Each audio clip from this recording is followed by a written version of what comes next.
Tenemos que ser sensibles en la vida a lo que dice el Espíritu.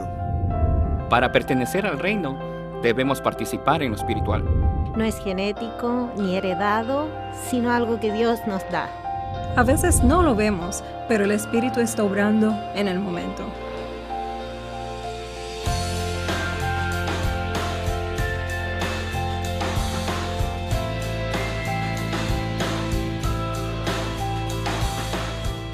Al acercarnos al primer siglo de la vida de las Asambleas de Dios, es un momento muy adecuado para una reafirmación de la teología pentecostal y su aplicación, tanto en la Iglesia como en nuestra vida.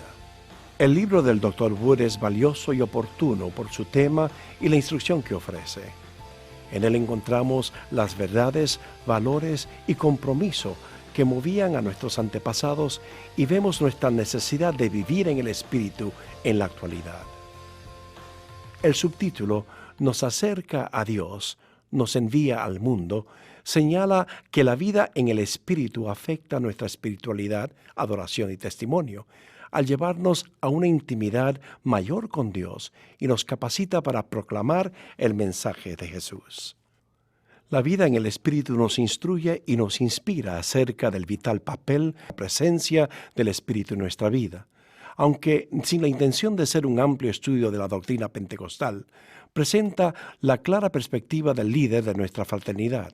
En la entrevista, el Dr. Wood, con sus espontáneas respuestas, muestra tener un profundo conocimiento de la Biblia y de la historia del pentecostalismo.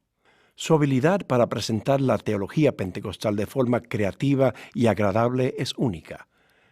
Las ideas que presenta el libro le inspirarán a estudiar la Escritura y buscar sin cesar el poder del Espíritu. Crecí en las Asambleas de Dios. Mis padres fueron misioneros pioneros en China y en Tibet. Y cuando volvimos yo ya tenía 8 años. Mi padre pastoreaba iglesias, hacía evangelismo y fundaba iglesias. Y no había razón de que tuviera una comprensión tan distorsionada del Espíritu Santo. Pero tenía ideas muy extrañas de él. Primero, lo llamaban espíritu. Y aunque esa era la manera de llamarlo, para mí, espíritu era fantasma, algo temible, algo que estaba en los cementerios. Y además, yo era un niño que siempre iba al altar a recibir el bautismo y nunca lo recibía. Y llegué a pensar que el espíritu tenía algo en mi contra. Realmente no sabía cuál era la diferencia. ¿Me entiende? No estoy consciente de haber oído alguna vez la diferencia. Y claro, en griego y en el hebreo ruach y en el griego es neuma, que ambas significan viento o espíritu. No es algo que espanta en cementerios o que salta por detrás para asustarnos, pero a mí me aterraba la idea del espíritu. Y ahí estaba, en una iglesia pentecostal, había crecido en el grupo de jóvenes y estaba muy errado. También eso de santo. La gente en las iglesitas que mi padre pastoreó, muchos se creían santos y muchos era gente muy difícil.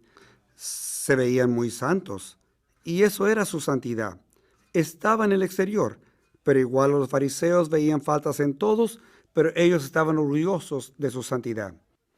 Así que relacioné ambas cosas. No tenía un concepto sano del espíritu y cuando recuerdo todo esto, debí haber atendido mejor. Tal vez había mejor enseñanza, hasta de mi padre, el pastor, pero no me la daban o yo no estaba entendiendo. Fue todo un cambio para mí, todo en mi adolescencia. Comprender que el Espíritu Santo es bueno, actualmente la bondad del Espíritu Santo. Cuando Jesús dijo que Él enviaría otro consolador, en griego hay 2 palabras que significan otro. Una de ellas es hetero, la cual sacamos heterogéneo, algo distinto. La otra palabra es aios, que habla de otro, de igual clase. Jesús dijo, le enviaré otro de la misma clase, Paracleto, el que ayuda. Así les enviaré otro como yo. No será visible en la carne como yo soy, pero será idéntico de mí. ¿Acaso alguna vez le tuve miedo a Jesús? ¿O lo consideré un santo raro? No. Es saludable. Porque si alguien es santo, es saludable, de mente, cuerpo, alma y espíritu. ¿Por qué es saludable? Porque está entrando en la esquema y en la conformidad con la imagen de Jesucristo. Y Jesús era santo, y es santo en nuestra vida hoy. Y el Espíritu nos trae plenitud, es la salud, la integridad de Jesucristo. Y así lo veo ahora. Pero tuve que dejar las ideas raras de niño. Yo sabía que Jesús me amaba. No estaba muy seguro del Padre, porque entonces se predicaba lo que llamaban inseguridad eterna. Si estabas haciendo algo malo al volver el Señor, te quedabas en la tierra. No importa lo que... Por eso yo fui salvo muchas veces en esos años. Así que creía, Jesús es mi amigo, pero el Padre busca una excusa para que yo no entre al cielo. Si hago algo malo, me deja en la tierra, y el Espíritu Santo es un fantasma. Así que de la Trinidad, con el único que me podía relacionar era Jesús. Ahora, en los Evangelios, cuando se entiende la obra del Espíritu, felizmente al caminar con el Señor, Él te revela con verdad, y tu idea de Dios Padre, Dios Hijo y Dios Espíritu Santo maduran. Hoy entiendo todo de otra manera, que el Padre envió al Hijo porque me amaba. Y claro, el Espíritu quiere dar luz a la vida, el ministerio y el poder de Jesús en nosotros. Todos, Padre, Hijo y Espíritu, nos aman los tres y nos quieren dar una vida con sentido y valor. El Espíritu es una persona con quien tenemos comunión, según el apóstol Pablo. La comunión del Espíritu, la palabra koinonía, es la que usó para hablar de una agradable velada con un buen amigo, la buena conversación mientras se comparte una excelente cena, y hay un resplandor de koinonía, de conexión. La misma palabra describe la relación que tenemos con el Espíritu. Él nos habla, nosotros le hablamos. Ora en nosotros, y en todo momento del día andamos conscientes de la presencia de Dios y en la comunión del Espíritu Santo.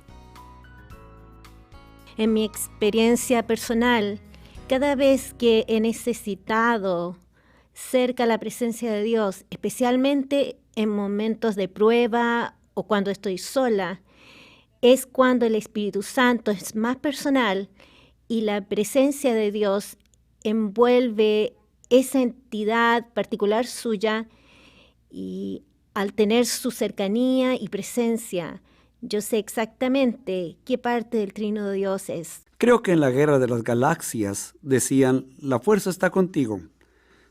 Y a veces tomamos cosas de la cultura actual y las llevamos a nuestra comprensión de la Escritura. Eso sería el caso con el Espíritu, porque muchos piensan que el Espíritu Santo, como Él no tiene un cuerpo físico como lo tenemos usted y yo, que el Espíritu es algo impersonal. Como la energía eléctrica o el relámpago también es energía, el Espíritu es una energía. Pero en la Biblia se nos presenta el Espíritu como una persona y siempre se le llama Él, no ello. De hecho, en el ambiente en el que crecí, la gente decía cuando eran bautizados en el Espíritu, lo tengo. Y es una teología terrible, porque no lo tienes. En realidad, ahora es Él quien te tiene a ti. El Espíritu Santo no es solo un espíritu que está por allí. Y muchas veces, sobre todo los estudiantes, ven al Espíritu como una extraña entidad, porque como ya se sabe, miramos muchas películas y los fantasmas nos asustan. Y pensamos, no quiero un fantasma en mi vida. Pero el Espíritu no es un simple espíritu. Él es el Espíritu de Dios. Y ese Espíritu, ese maravilloso Espíritu, es con quien podemos tener comunión, una relación. Jesús dijo que Él se iba y se fue para estar con el Padre, pero nos envía su ejemplo, su persona en el Espíritu Santo. Y así me encanta tener una relación con Jesús en el Espíritu y por medio del Espíritu, y que es el Espíritu quien lo hace posible.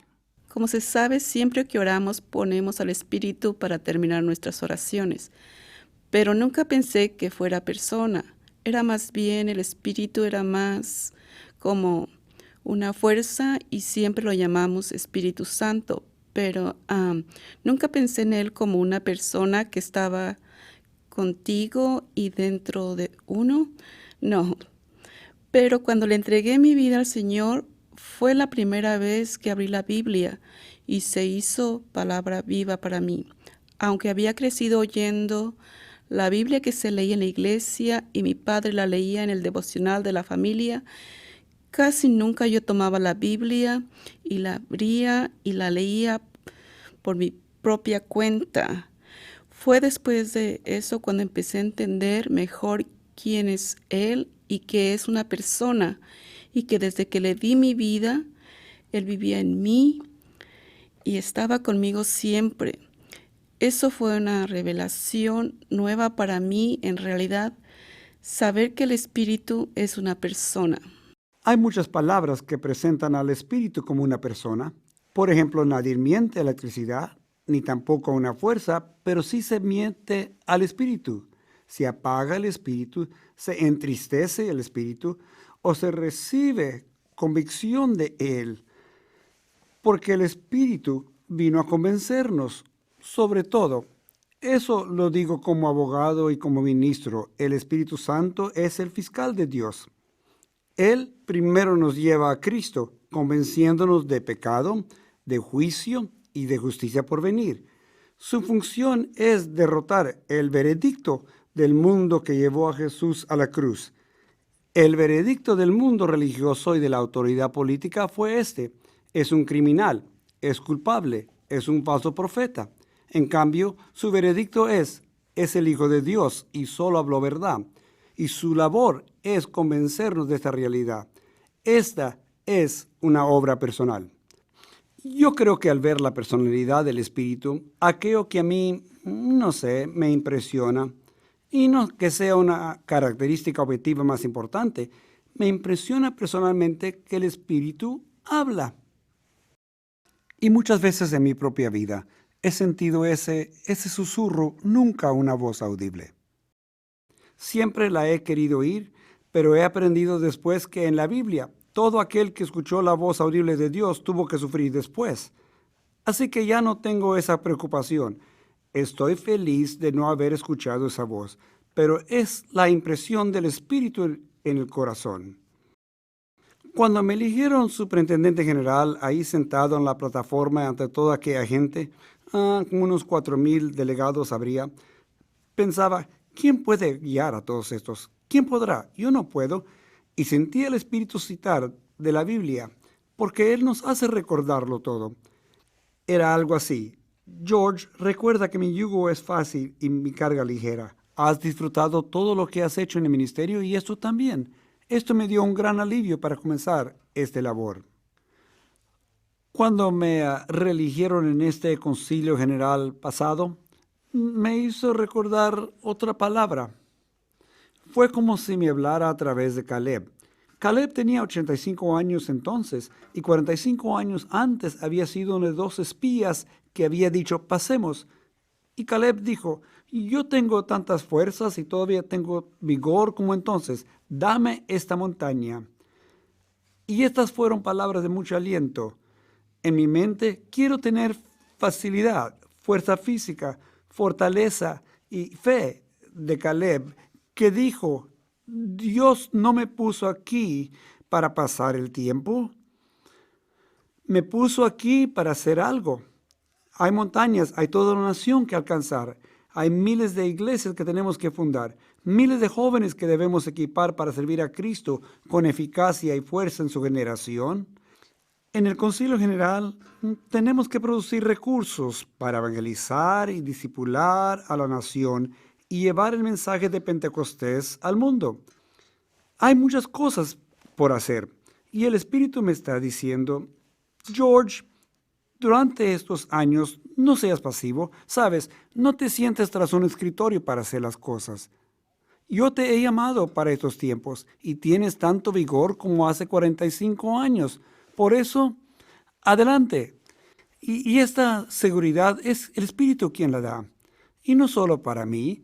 Mira, todos necesitamos nuestro sentido propósito.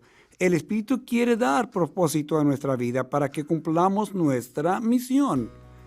Dios tiene algo para hacer para cada uno de nosotros y el Espíritu nos ayuda y dirige para que lo hagamos.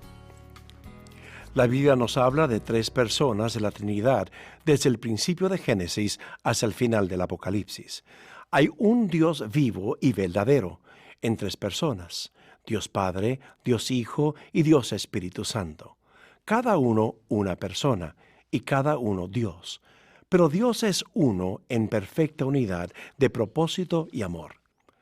Dios el Padre es nuestro Creador. Dios Hijo, Jesucristo, es el Salvador. Dios Espíritu es el Consolador. Jesús habla del Espíritu Santo y vemos sobre todo su ministerio en el libro de los Hechos y en las enseñanzas de los escritores del Nuevo Testamento, sobre todo el apóstol Pablo. Pero como una parte importante de su labor consiste en glorificar al Hijo, a muchos les cuesta entender al Espíritu Santo como una persona y no como un simple poder o una fuerza. En Juan 14, Jesús enseña a sus discípulos: si me amáis, guardad mis mandamientos. Yo rogaré al Padre y Él os dará otro Consolador, que esté con vosotros siempre. El Espíritu de verdad, que el mundo no recibe porque no le ve ni le conoce. Vosotros sí, porque mora con vosotros y estará en vosotros. Estaba revelando un gran misterio sobre Dios. Él estaba con ellos y los había ayudado. Les prometía otro Consolador. Jesús prometió 2 cosas sobre la relación entre sus seguidores y el Espíritu Santo, que son, en primer lugar, su permanencia. El Espíritu estaría con ellos para siempre y moraría en ellos. En segundo lugar, su presencia, que el Espíritu estaría en ellos. Les estaba revelando un misterio. El Antiguo Testamento habla del Espíritu que descendió sobre profetas, sacerdotes, jueces y reyes. Pero Jesús reveló que el Espíritu Santo vendría a morar en los suyos. Dios estuvo con Adán y Eva en el huerto, y vemos en el Antiguo Testamento que estuvo con su pueblo mientras recorría el desierto, presente en la nube de día y en el fuego de noche. Pero cuando Jesús, el Hijo de Dios, se hizo hombre, se hizo carne, Dios entró en otra relación con el hombre. El apóstol Juan dice: y el Verbo fue hecho carne, habitó entre nosotros, y vimos su gloria, gloria como del unigénito del Padre, lleno de gracia y verdad. Dios no solo estaba con los suyos, sino entre ellos. Ahora les enseñaba a sus discípulos que el Espíritu estaría dentro de ellos. La relación entre Dios y los suyos progresó de estar con ellos a estar entre ellos y por fin a estar dentro de ellos.